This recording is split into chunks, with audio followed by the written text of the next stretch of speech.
Bienvenidos a Historiar. Este podcast fue creado y producido por la ASAI, Asociación Argentina de Investigadores de Historia. Un podcast sobre historia argentina, latinoamericana y mundial. Acompáñanos en este recorrido por el pasado para pensarnos en el presente.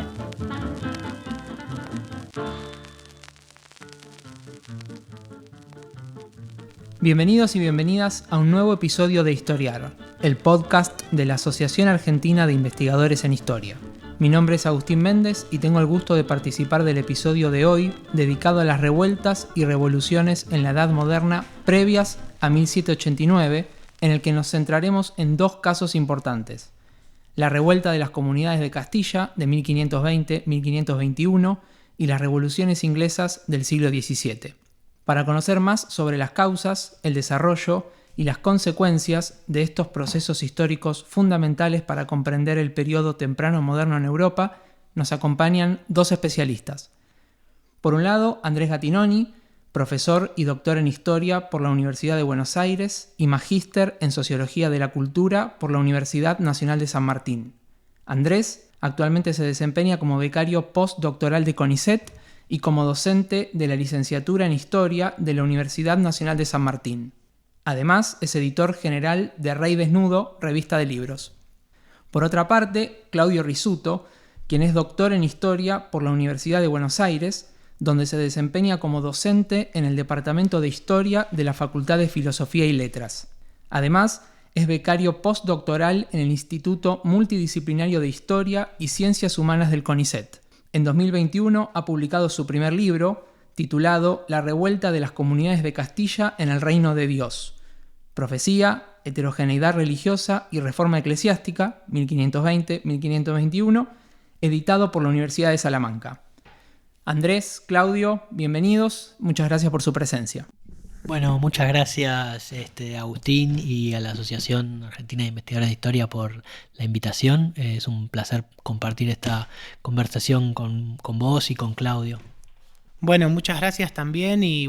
encantado de participar en la convocatoria. Entre los siglos XV y XVIII, progresivamente y con las particularidades propias de cada caso, los estados europeos comenzaron a centralizar y monopolizar funciones administrativas, legislativas, militares y fiscales. Al mismo tiempo, desde diversos sectores sociales y desde diferentes instituciones surgieron desafíos y respuestas a esos procesos de centralización que adquirieron diversas formas: revueltas, revoluciones, incluso guerras civiles. Quisiera comenzar, Claudio, con una pregunta de carácter introductorio. Lo que ocurrió en Castilla entre 1520 y 1521, ¿fue una revuelta, fue una revolución, fue una guerra civil? ¿Qué fue? Bueno, primero un poco, si querés, qué fue lo que pasó. Muy básicamente, después lo podemos seguir desarrollando. La revuelta de las comunidades de Castilla lleva ese nombre por el levantamiento de múltiples ciudades del Reino de Castilla, sobre todo de lo que sería el centro geográfico de Castilla, entre Valladolid y Toledo y algunos sitios más, digamos, contra el gobierno dejado por el rey Carlos I, que después pasa a ser Carlos V, digamos, emperador del Sacro Imperio Romano, y que abandona el reino rumbo al Sacro Imperio para convertirse en emperador. Y bueno, en ese momento todas las ciudades se levantan por el tipo de gobierno que se deja y por la orientación, digamos, de un poco política que estaba llevando el rey, un joven rey hace pocos años llegado a Castilla. Bueno, respecto de si se trata de una revolución o no, un poco también para comenzar, diría que fueron una revuelta por la carga que tiene hoy el término revolución y por cómo se ha convertido en un término, sobre todo en los siglos XIX y XX, profundamente, digamos, con una carga imposible de traspasar al siglo XVI. Por lo cual, bueno, lo que caracterice como una revuelta no quiere decir que no haya tenido implicancias transformadoras, no quiere decir que la revuelta de las comunidades de Castilla haya sido un intento no logrado, podríamos decir, no logrado porque fueron derrotadas, haya sido un intento por reconfigurar las relaciones entre el rey y el reino respecto de lo que se estaba llevando adelante por parte de Carlos y que es lo que desata fundamentalmente la guerra civil. También otra historiografía la llama guerra civil, y que es una respuesta a la política de Carlos, pero también puede tener, esto también se ha señalado mucho, implicancias, digamos, más profundas, por ejemplo, en relación a esta cuestión del fortalecimiento de las monarquías, por ejemplo, en los siglos XV y XVI, que señalabas en la introducción. En el caso inglés, Andrés, el término revolución está mucho más establecido, aunque con frecuencia también se habla de guerra civil,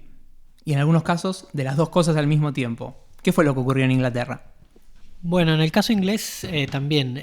la forma de denominar el periodo ha sido muy discutida por los historiadores. Voy a ver si me animo a hacer una síntesis tan buena como la que hizo Claudio sobre lo que sucedió muy brevemente. Una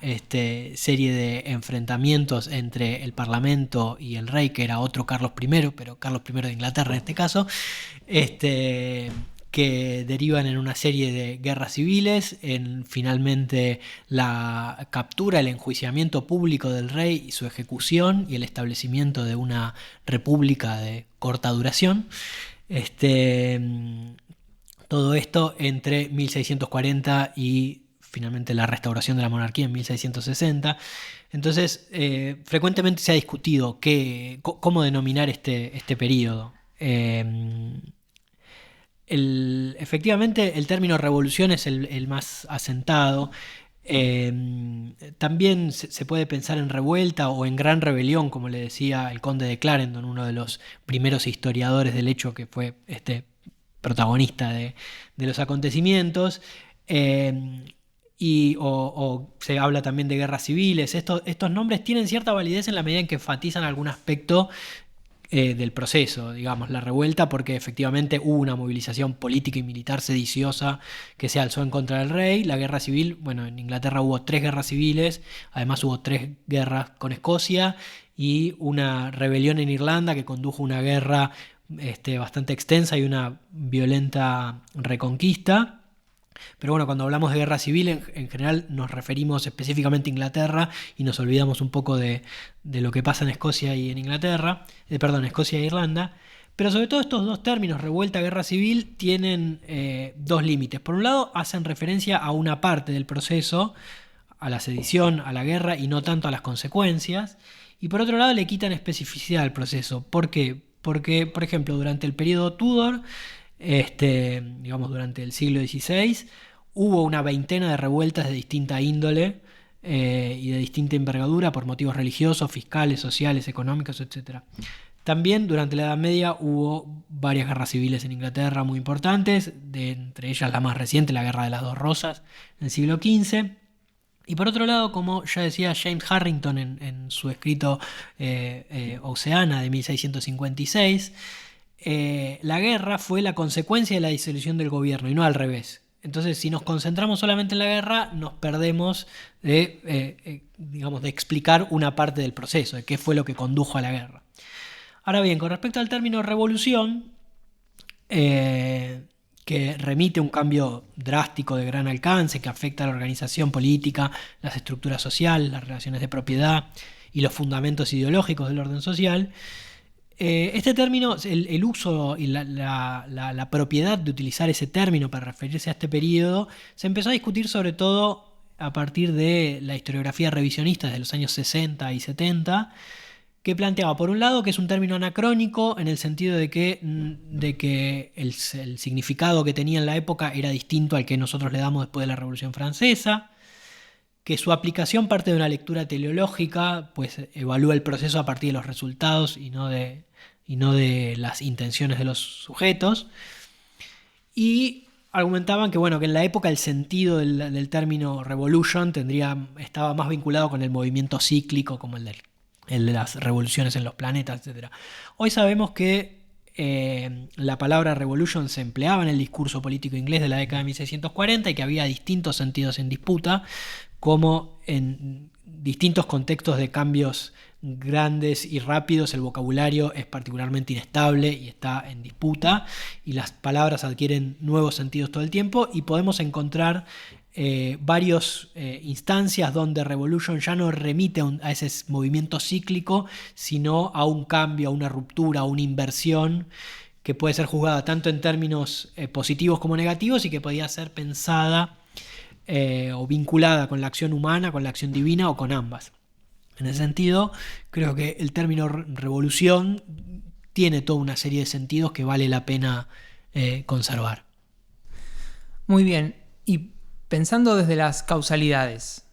si tuviéramos que identificar cuáles fueron los factores de largo plazo y los desencadenantes inmediatos, ¿cuáles serían en cada uno de estos acontecimientos? Agregando un poco en el sentido de revolución, cabe decir que también durante la revuelta de las comunidades Castilla e incluso en los años posteriores se utiliza el término revolución para en algunos pocos casos para referirse a la revuelta, e incluso en el mundo italiano es un término muy utilizado en el siglo XVI para referir a distintos movimientos políticos. Por tanto, si uno quisiera retomar cierta, digamos, visión de los actores, está el término revolución circulando. Es relativamente marginal todavía si uno compara con, por ejemplo, con lo que sucede en el siglo XIX o en el siglo XX, pero se encuentra, digamos, incluso hay toda una teoría de que el término revolución aparece primero casi en español, digamos, por cómo se va introduciendo en los diccionarios y demás, en el sentido esto de carga política, digamos, de relación con los movimientos políticos. Obviamente es un término de la astronomía, no necesariamente, esto como para agregar, no necesariamente relacionada con la astronomía y con la revolución copernicana, es un término, gente ajena a la revolución copernicana ya usa el término de la revolución tomada de la astronomía. Y bueno, y un poco para agregar, digamos, digamos, un poco cierta historiografía ha dejado un poco de discutir si es revuelta, si es revolución en términos, utilizando los términos, sino mucho más concentrado en la descripción del proceso. Y en ese sentido, bueno, no se puede, hablando de las comunidades de Castilla, no se puede negar que hay una densidad en el movimiento que, bueno, que uno podría decir que abre cierta brecha para pensar otra evolución posible de la historia de Castilla en particular y de los reinos hispánicos en general, sobre todo en relación a el proyecto europeo, digamos, que va a iniciar Carlos V y que en parte van a continuar sus sucesores, digamos, en donde buena parte de la política del reino va a estar orientada hacia el sostén de este imperio, digamos, y de las guerras en Europa. Así que en ese sentido uno podría decir que los comuneros, digamos, trataron de poner freno, digamos, muy inicialmente, cuando este proceso en parte se estaba iniciando, a lo que después en buena parte triunfó y significó 150 años, digamos, de política española en Europa y demás. Bueno, pensando en términos de las causalidades, ¿cuáles fueron los factores de largo plazo y los desencadenantes inmediatos de estos procesos? Obviamente, explicar, digamos, la causa de la revuelta también es un debate historiográfico muy amplio. Uno de los puntos de discusión, por ejemplo, es qué sucede con la política de los reyes católicos, que son estos reyes, digamos, que tienen cierto carácter fundador de muchas cuestiones en la historia de España, y que, bueno, para muchos autores significaron, digamos, sobre todo la política de Fernando, porque, bueno, Isabel muere en 1504 y Fernando el Católico más o menos continúa como regente por más de 10 años más, tanto de Castilla como, bueno, como rey de Aragón. Y bueno, para toda una historiografía, ya la propia acción de los reyes católicos significó las bases para una protesta a gran escala de las ciudades. En cambio, para otros autores no, porque aparece mucho en los propios discursos de los comuneros, aparece recurrentemente cierta visión del pasado castellano, digamos, posterior a la guerra civil de mediados de la segunda mitad del siglo XV, que es de donde después emerge el poder de los reyes católicos. Ese periodo, digamos, inicial de los Reyes Católicos es visto como un periodo próspero, entonces hay mucha controversia en este sentido, porque uno encuentra en las propias voces comuneras ciertas alusiones a Isabel de Castilla, digamos, muy elogiosas y demás, y como uno, cuando ve ciertos procesos de los que es acusado el gobierno de Carlos y ve que son en continuidad con lo que se venía haciendo, no son en ruptura, entonces queda esta confrontación, digamos, entre cómo era visto en la propia época y cómo uno puede ver la explicación de cierta causalidad.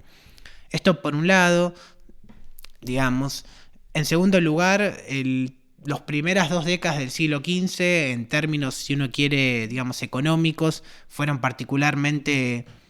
difíciles en Castilla, particularmente difícil para la actividad preponderante en las ciudades que se levantaron, que es para la industria textil. Fueron periodos de varias malas cosechas y varios problemas en este sentido que perjudicaban fuertemente a ciudades como Toledo o como Segovia, que se concentraban mucho más en la producción artesanal que en la producción, digamos,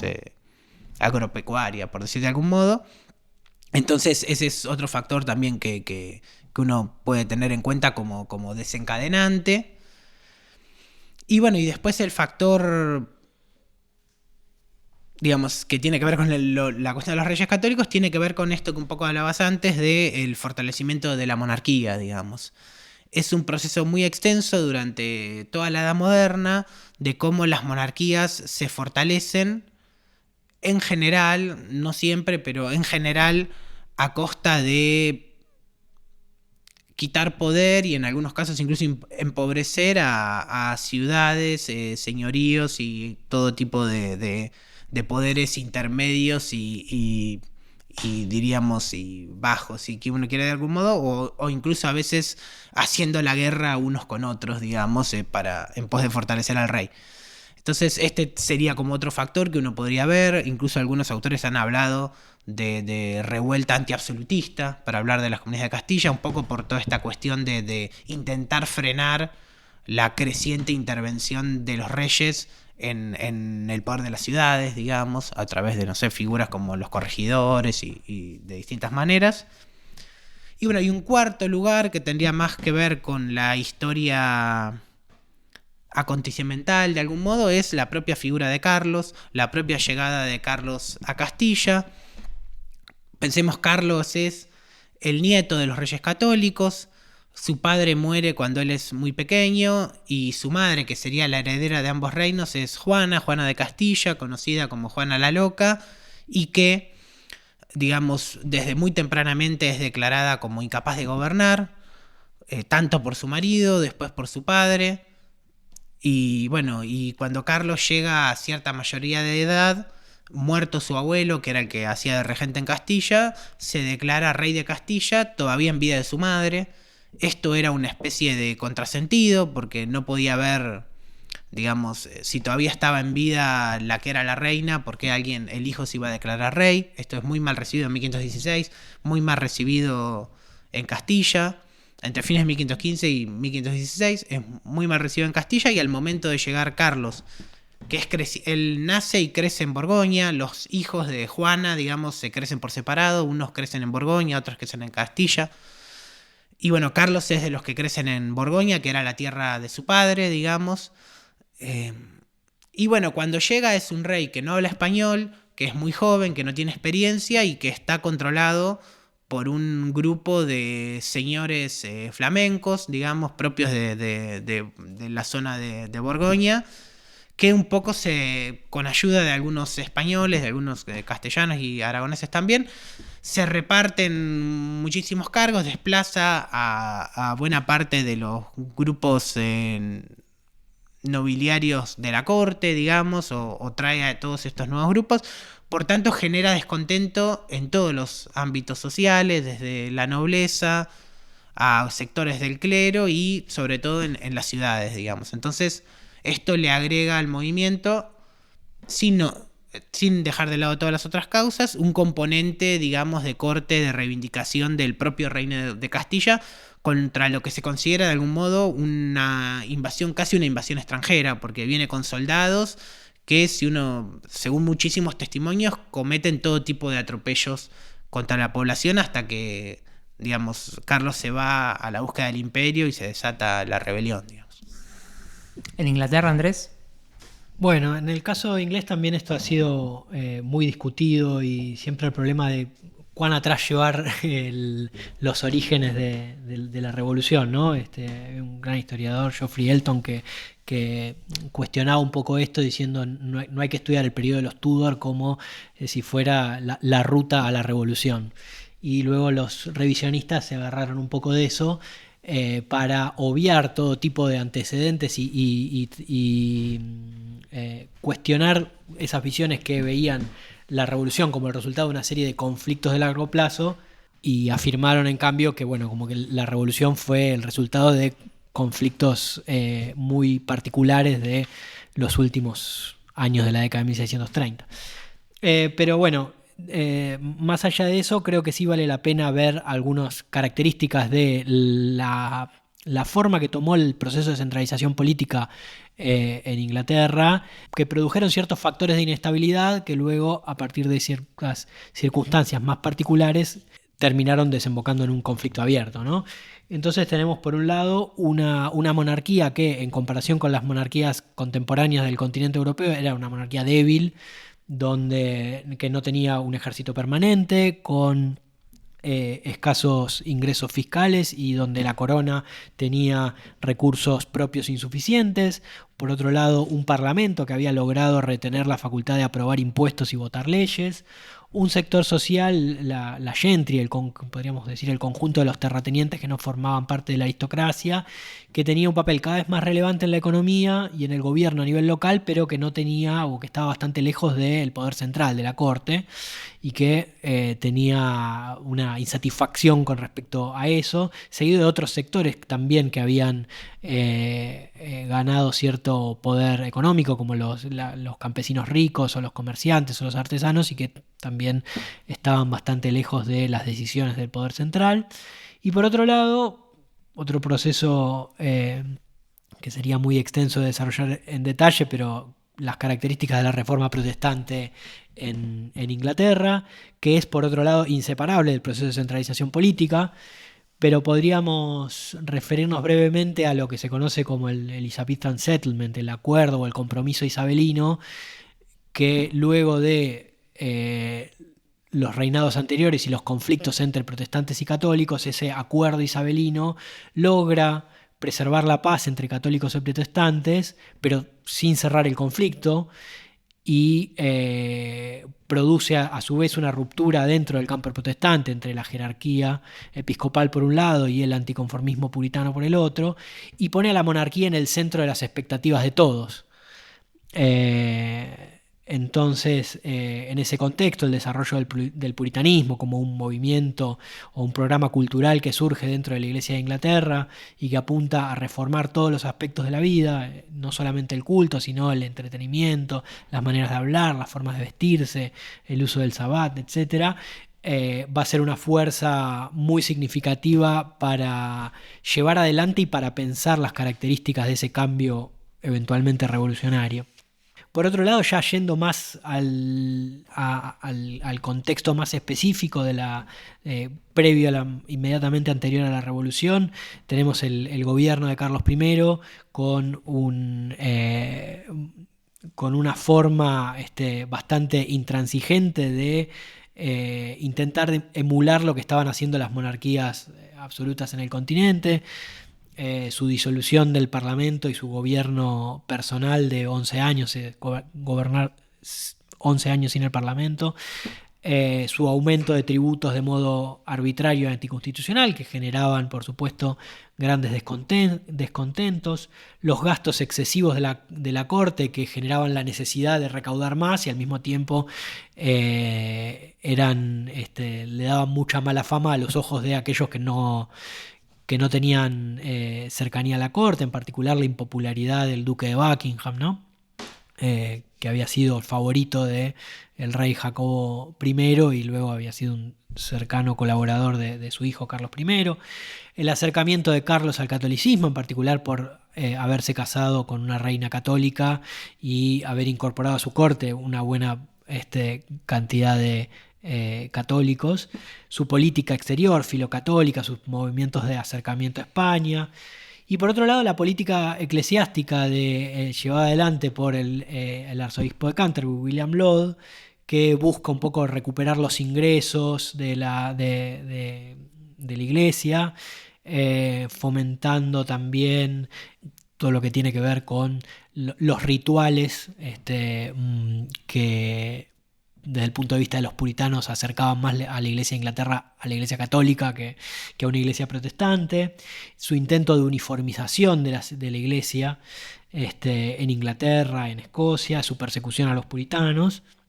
Y en definitiva eso nos lleva a 1637 como parte de este proceso de este intento de unificación y uniformización de la iglesia, al intento de imponer en Escocia el libro de oración común, el libro central del culto de la iglesia de Inglaterra, y amenazar además a la nobleza escocesa con quitarle los dominios que habían pertenecido a la iglesia. Y eso genera el rechazo de parte de los escoceses, la formación del National Covenant, del Pacto Nacional, diríamos, que genera un conflicto militar y que para resolver ese conflicto militar el rey eventualmente va a necesitar volver a convocar al Parlamento luego de 11 años y el Parlamento, cuando lo convoca después de 11 años, lo va a recibir con toda una serie de demandas y reclamos. Y eso va a llevar a Carlos I a clausurar el Parlamento en abril de 1640.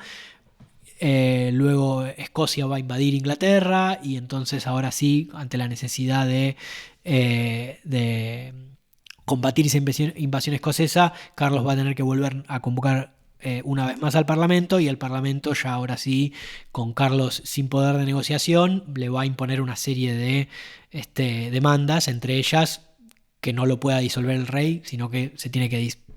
votar el mismo Parlamento su disolución. En fin, y eso da comienzo a este proceso de radicalización política, de agitación popular, que va a conducir luego, a los eventos revolucionarios. Quiero profundizar en algo que los dos mencionaron en respuestas anteriores, que es el factor humano, el de los actores sociales. Si tuviéramos que identificar cuáles fueron los sectores sociales o clases, si quieren ser más específicos, más preponderantes en estos procesos y qué rol cumplieron, ¿cuáles fueron? Bueno, un poco habíamos quedado en cierto descontento generalizado hacia la política de Carlos en Castilla. Pensemos que ante la situación esta situación de relativa crisis y de problemas económicos y políticos de todo tipo que se generaron a comienzos del siglo XVI, esto significó un embate por parte de señores, y tanto los grandes señores como la pequeña aristocracia o el patriciado urbano, por decir de algún modo, por recuperar y reforzar cuotas de poder y de recursos ante cierta escasez, por decirlo de algún modo. Por eso empezar con la aristocracia, que es como quizá el factor determinante hasta cierto punto en la revuelta. La aristocracia inicia en parte acompañando el descontento popular que se desarrolla por la política de Carlos. En parte va a ser pasiva y en algunos lugares va a tomar, digamos, como se decía en la época, apellido de comunidad para frenar la radicalización. Se van a hacer nombrar ellos líderes de las comunidades. Esto pasa en algunos lugares.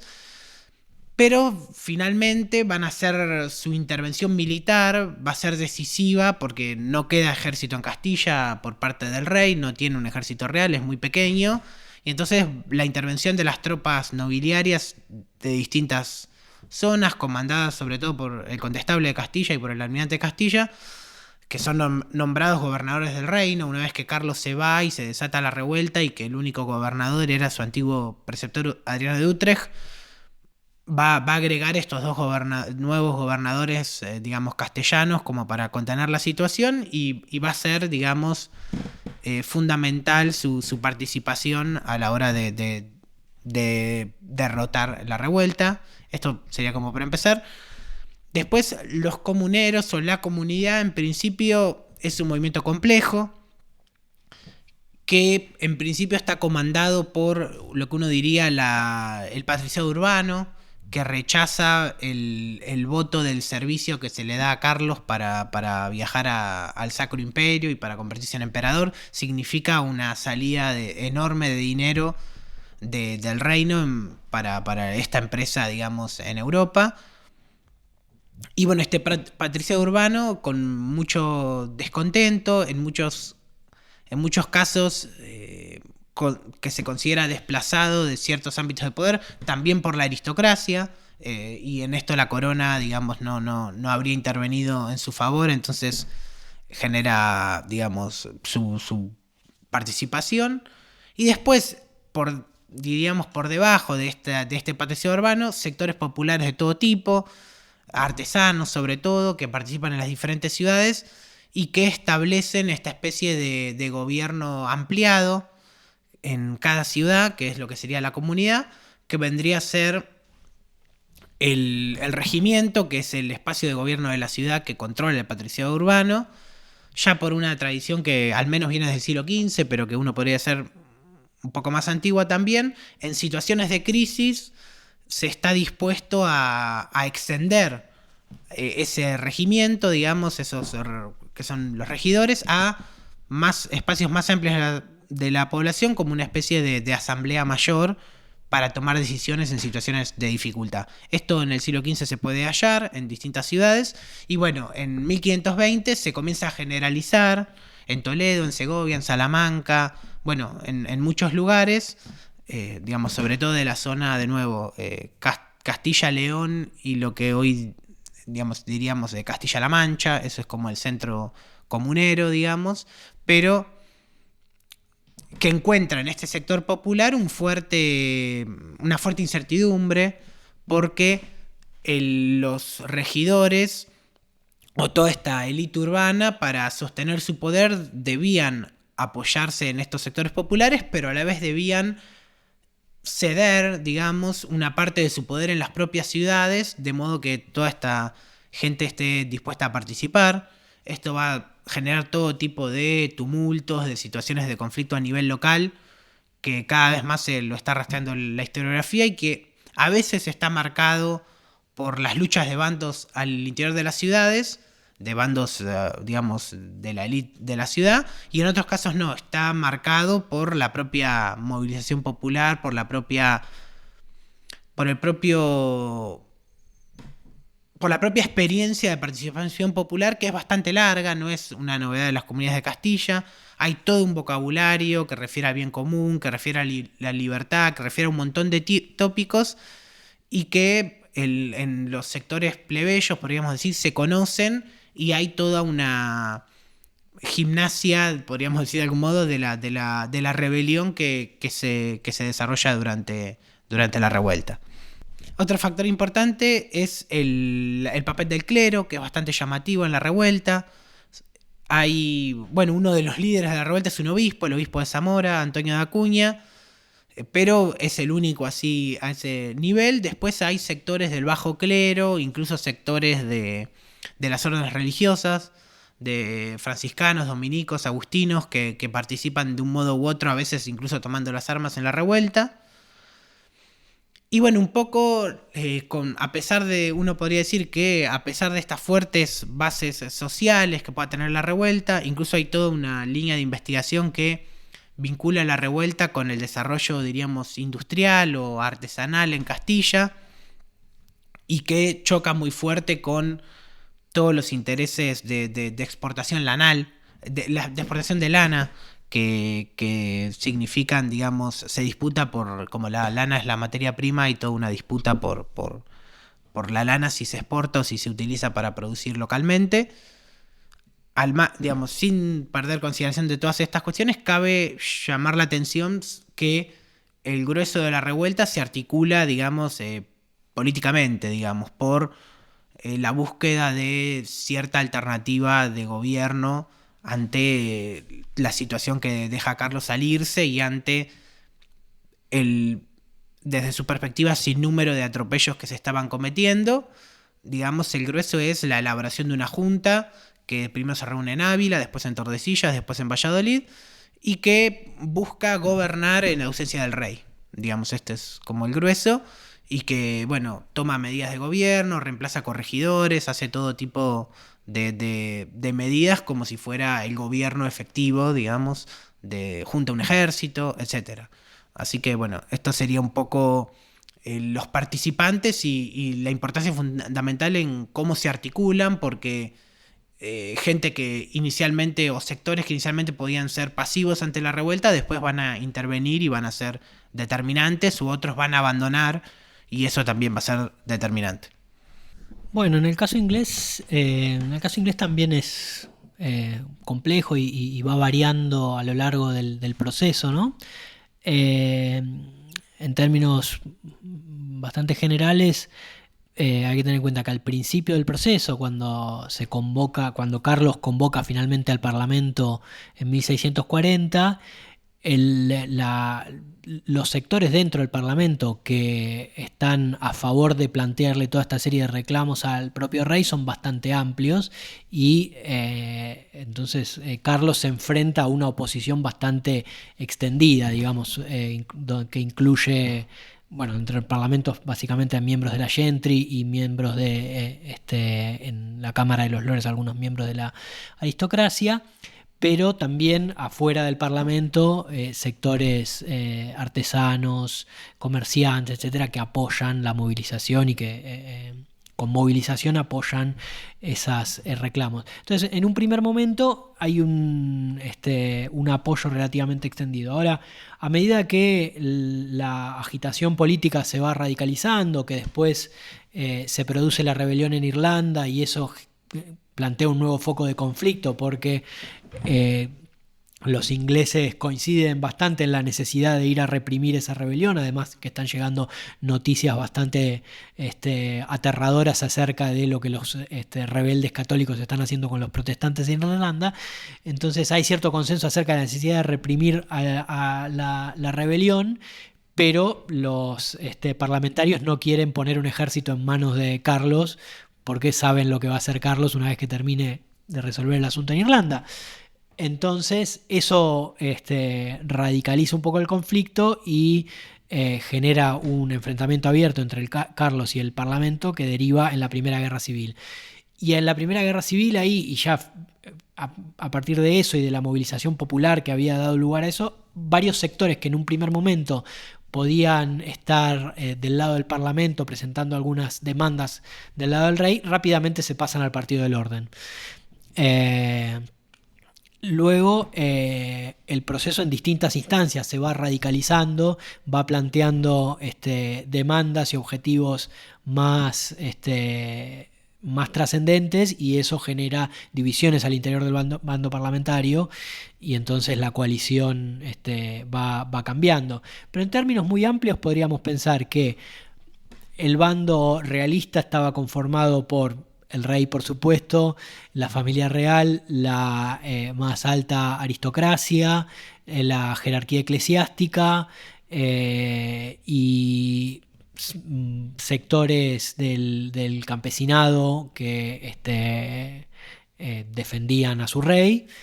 y también en términos muy generales, dentro del bando parlamentario vamos a encontrar miembros de la gentry,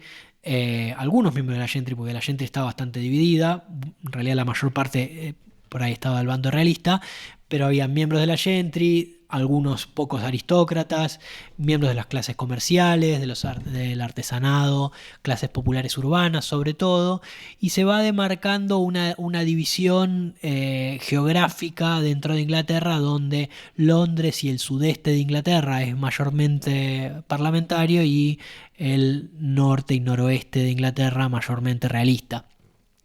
Pero bueno, por supuesto hay contraejemplos de todas estas cosas. Entonces uno va a encontrar aristócratas del bando parlamentario, miembros de la gentry o comerciantes del lado realista, etc. Bueno, llegados a este punto, hacemos una interrupción breve y ya volvemos con el resto de las preguntas para Claudio y para Andrés. Este es el podcast de ASAI, la Asociación Argentina de Investigadores en Historia. Te invitamos a asociarte y a seguirnos en las redes, en Twitter, en Facebook, en Instagram. Podés encontrar toda la información sobre la asociación en nuestra página, asai.org.ar. Te esperamos todos los sábados con un nuevo episodio de Historiar sobre los grandes temas de nuestro pasado, abordados por especialistas e historiadores profesionales de manera rigurosa y cordial. Seguimos con nuestro episodio de hoy. Bueno, quizás ahora convendría que conversemos un poco sobre las consecuencias de estos dos procesos históricos. ¿Qué fue lo que cambió la revuelta de las comunidades y qué fue lo que cambió las revoluciones inglesas de cara al periodo que vino inmediatamente después? Bueno, en general, sobre las consecuencias, digamos, ha tenido mucha carga como una visión negativa, digamos, lo que no cambió, porque fueron derrotadas las comunidades de algún modo. Y bueno, y esto tendría que ver con la posibilidad de la construcción de una monarquía un poco más limitada, digamos, de algún modo. Esto, toda una historiografía, por ejemplo, ha hablado de un trasfondo republicano en la revuelta comunera, que parcialmente se lo puede hallar, pero no en la magnitud que cierta historiografía le ha otorgado, digamos. Por lo cual, una primera consecuencia es la no transformación o la no modificación de cierta relación entre el rey y el reino, y hasta cierto punto de cierta limitación de los intereses dinásticos de los reyes, por decir de algún modo. Digamos, a partir de la revuelta comunera fue mucho más fácil en Castilla, que es el más grande de los reinos que compusieron la corona de Castilla, fue más fácil en Castilla de algún modo la imposición de la política de la monarquía. Esto en primer lugar. En segundo lugar, también ha sido muy discutida la cuestión de la represión. Hasta qué punto, cuánto se reprimió y cuánto fue la represión hecha sobre los derrotados. Sobre todo el 23 de abril de 1521, en lo que se llamó la batalla de Villalar. Y posteriormente hay algunos focos, sobre todo Toledo, que dura un tiempo más y que, bueno, no podría decir, hacia febrero de 1522 ya es un movimiento completamente derrotado.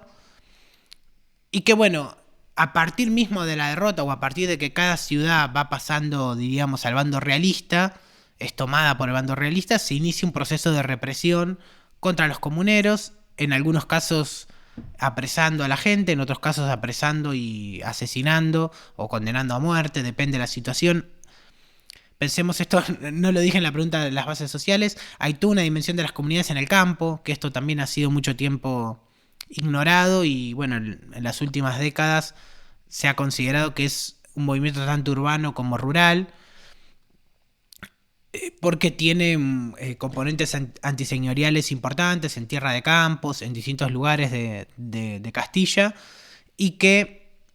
de algún modo en esos lugares es donde más difícil de ver la represión, porque a partir de que estos sectores campesinos eran reprimidos, se ejerció una justicia señorial, digamos, por los propios señores de esos lugares, y que realmente no se sabe si, digamos, hay algunas fuentes que dicen que se hacían digamos que se asesinaba gente muy inmediatamente y entonces no hay procesos, no hay manera de registrar realmente cuánta gente es. Lo que hay, digamos, por escrito de respecto de cuántos condenados a muerte hay es bastante escueto. Esto es lo que ha permitido decir que, bueno, no fue tan duro Carlos V para condenar a los rebeldes, pero realmente hasta cierto punto es una incógnita porque está toda esta represión a nivel señorial y a nivel de autoridades locales, que no es la que hace directamente la corona, que realmente no hay manera de saber el número, digamos, en ese sentido. Pero hay alusiones indirectas en distintas fuentes que sería bastante más de lo que está en los textos de la corona, digamos, en los textos de la propia monarquía. Después, otro punto de debate respecto a las consecuencias es cuánto la monarquía supo incorporar de los reclamos de los comuneros.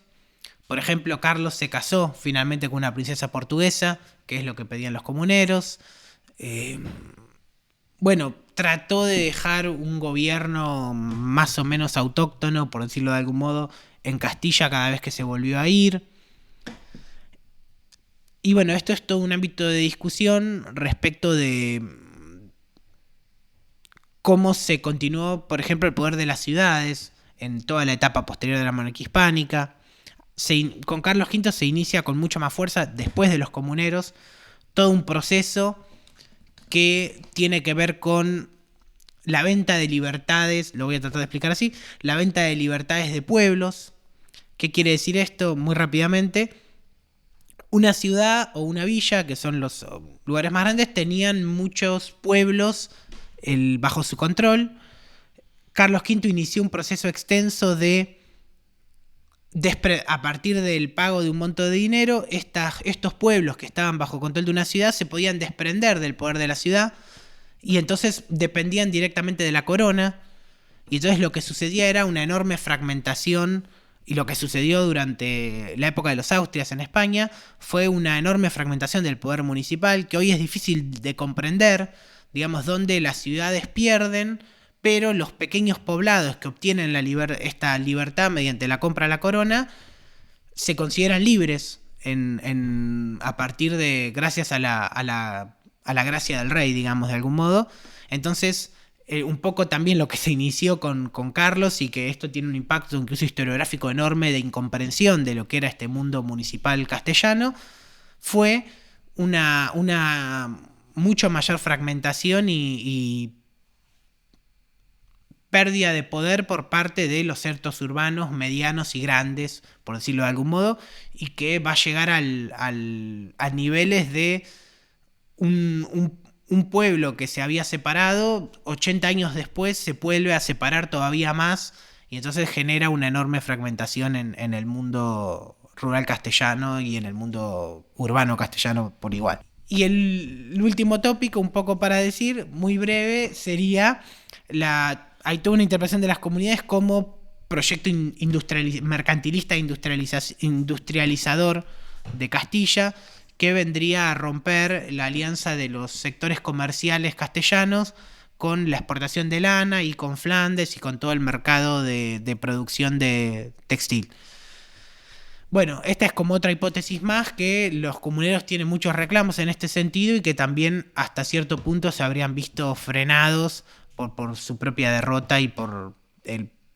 pero bueno, es un ámbito también de muchísima discusión.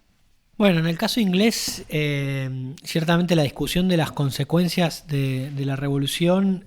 o de este periodo de 1640 a 1660 es central para pensar el carácter revolucionario o no de ese proceso, porque justamente en 1660 tenemos la Restauración, que vuelve atrás con algunos de esos cambios, como la abolición de la monarquía, la abolición de la iglesia oficial, la abolición de la Cámara de los Lores, todo esto que había pasado durante este periodo revolucionario. Con la Restauración se vuelve para atrás, de hecho se declara que eso nunca pasó. Ahora, lo que se restaura en 1660 es bastante diferente de lo que había antes de 1640. Efectivamente, se restaura la monarquía, pero no se restauran los tribunales de prerrogativa real, continúa la soberanía del Parlamento, continúa la soberanía de la Common Law, se restaura la iglesia oficial, pero los tribunales eclesiásticos pierden la mayor parte de su autoridad. El acta de uniformidad de 1662 establece, digamos, la expulsión de facto de cientos de pastores no conformistas que quedan como ciudadanos de segunda, pero que su mera existencia ahí contradice esas ambiciones de uniformidad que tenía la iglesia establecida. Por otro lado, transformaciones económicas que se dieron durante el periodo revolucionario se mantienen y se profundizan en los periodos posteriores. En particular lo que fueron las leyes de navegación, que permitieron la conformación y la fortificación de una armada y una marina mercante para disputar, sobre todo con los Países Bajos, el control de los mares, el comercio colonial y el tráfico de esclavos. Todo eso se intensifica con la restauración y después de la Revolución Gloriosa de 1688. Lo mismo el avance de las relaciones de producción capitalista en el campo, también eso es algo que no se detiene con la restauración. La unificación de Inglaterra, el incremento del poder de la gente a nivel local, la intensificación también del dominio colonial sobre Irlanda, la reconquista que Cromwell hace de Irlanda da paso a un mayor avance del poder de los ingleses sobre Irlanda, y entonces si a principios del período tenemos que en Irlanda los irlandeses católicos eran 15 veces más que los colonos ingleses y eran dueños del 60% de las tierras, en 1691, es decir, después de la Revolución, la Restauración y la Revolución Gloriosa de 1688, los colonos ingleses y escoceses de Irlanda ya eran más del 25% de la población y controlaban el 80% de la tierra. El estímulo a la filosofía natural que se da también durante este periodo continúa después de la Restauración con la fundación de la Royal Society. Pero además otra cosa que me parece importante mencionar es que hay una serie de experiencias que se dan durante este periodo que ya no van a ser olvidadas. La experiencia de la existencia de una república inglesa, el gobierno del país por parte de la Cámara de los Comunes, la abolición de la monarquía, del episcopado, de la Cámara de los Lores, la efervescencia religiosa de esos años y lo que en el lenguaje de la época se conocía como el entusiasmo religioso, y las guerras civiles. Y de hecho es difícil entender la sociedad inglesa o británica del siglo XVIII, su política, su cultura, su religión, sin tener en cuenta hasta qué punto se construyó con la memoria y como una respuesta a la revolución y a la guerra civil, como un intento de no volver a la guerra civil. Bueno, y para cerrar, apelando a su poder de síntesis, una pregunta sobre la memoria que tiene que ver con lo siguiente: si estos procesos históricos tan importantes en los siglos XVI y XVII significan algo para los españoles y para los ingleses del siglo XXI. La memoria de los comuneros, por decir de algún modo, fue muy importante, sobre todo en los siglos XIX y XX, muy muy importante. Toda una tradición, diríamos, nacionalista liberal vio a los comuneros como su antecedente y como su ideal a imitar. Se hicieron logias secretas bajo el nombre de los comuneros en tiempos de las revoluciones liberales, se escribieron novelas, toda una búsqueda por hallar en los comuneros esa posibilidad de historia alternativa de España, en ese momento de España, sin localizarlo solamente a Castilla, frente a lo que se denominaba lo que triunfó, que sería la tiranía, toda una serie de características, muy despectivas para hablar de la monarquía hispánica de los siglos XVI, XVII y XVIII. Esto fue muy fuerte hasta la Guerra Civil, podríamos decir. Incluso en la Segunda República, el morado que se agrega a la bandera de España se cree que es por los comuneros, porque había algún recuerdo que hoy se cree que es más bien equivocado, que decía que los comuneros se ponían un morado para identificarse. Aparentemente se ponían un rojo carmesí, no un morado, pero quedó el recuerdo y se utilizó. Y bueno, el franquismo significó un fuerte, no total, pero un fuerte retroceso de toda esta memoria por su componente republicano, por su componente democrático, bueno, por distintas razones. Y bueno, el periodo de la transición en los años 70 fue el gran momento de resurgir de la memoria comunera a partir de la lucha por las autonomías. Pasó a ser los comuneros símbolo de la autonomía castellano-leonesa, mucho más localizado, digamos, frente a los modelos del siglo XIX que eran para toda España. Y que, digamos, hoy, se acaban de cumplir hace 500 años de la batalla de Villalar, que es la fecha que se pone de conmemoración. digamos, no acaba por... Ha habido muchos homenajes, ha habido muchos, digamos, a nivel tanto académico como a nivel hasta cierto punto popular, pero uno podría decir así muy fuertemente, se está luchando de algún modo porque la memoria comunera tenga la fuerza que tenía y con toda una nueva resignificación. Pero bueno, el problema fundamental en todo esto es la cuestión de la monarquía, de, bueno, como hoy España es una monarquía parlamentaria, podríamos decir, y bueno, hay toda una tradición muy ambigua, muy conflictiva, de hacer coincidir a los comuneros con la monarquía. Por tanto, bueno, es muy difícil una memoria comunera que no sea a la vez republicana, por lo cual, bueno, es parte del problema uno podría decir del republicanismo en Castilla, y a la vez de cierta pérdida de imagen del pasado tan lejano,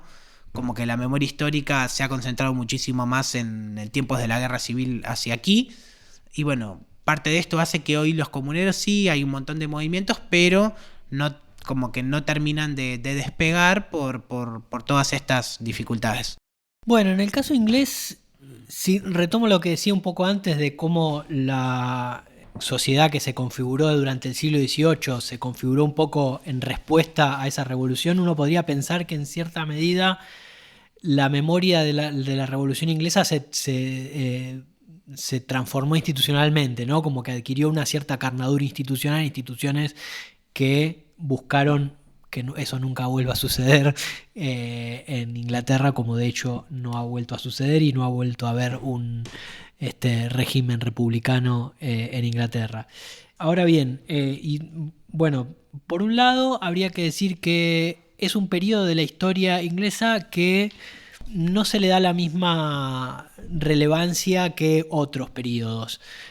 Por ejemplo, en las currículas escolares no siempre se estudia el siglo XVII. En todo caso, a lo sumo la Revolución Gloriosa de 1688 sí, pero no tanto lo que vino antes. Y se estudia mucho más el periodo de los Tudor o el periodo victoriano, donde quizás los ingleses encuentran más motivos para enorgullecerse o más cosas con las que se identifican que en la juzgamiento público y la ejecución de su rey. Lo mismo también si uno ve la producción cultural, ¿no? La industria cultural, uno va a encontrar muchísimas más películas o novelas o series sobre los Tudors, sobre el periodo victoriano, sobre el periodo eduardiano, que sobre la Revolución Inglesa. Pero por otro lado también hay que decir que desde la Revolución hasta sobre todo el siglo XX y el siglo XXI también hubo una memoria radical, si se quiere, de la Revolución Inglesa en distintos momentos, distintos movimientos políticos radicales, movimientos políticos de izquierda que encontraron en aquellos movimientos revolucionarios de la década de 1640 ejemplos, ideas que han ido retomando y que han ido tratando de filiarse con ese contexto. Quizás lo más relevante para la historiografía es cuando los historiadores del Partido Comunista Británico redescubrieron de alguna manera, sobre todo con Christopher Hill, la relevancia de una multitud de movimientos un tanto olvidados, como los Diggers, etc. Y trataron de trazar ahí largas historias subterráneas de tradiciones radicales inglesas, que luego se extendieron hacia el Atlántico, etc. Pero también hay en la actualidad movimientos políticos relativamente minoritarios, pero no por ello menos relevantes, que reivindican a los Diggers, por ejemplo, y que hay un festival que se hace regularmente en Wigan, de donde era Winstanley, y recuerdan a los Diggers. Hay momentos, movimientos también ecologistas que han reivindicado la figura de Winstanley, etc. Entonces hay también una memoria radical, si se quiere, de la Revolución Inglesa y un intento de recuperar ese pasado.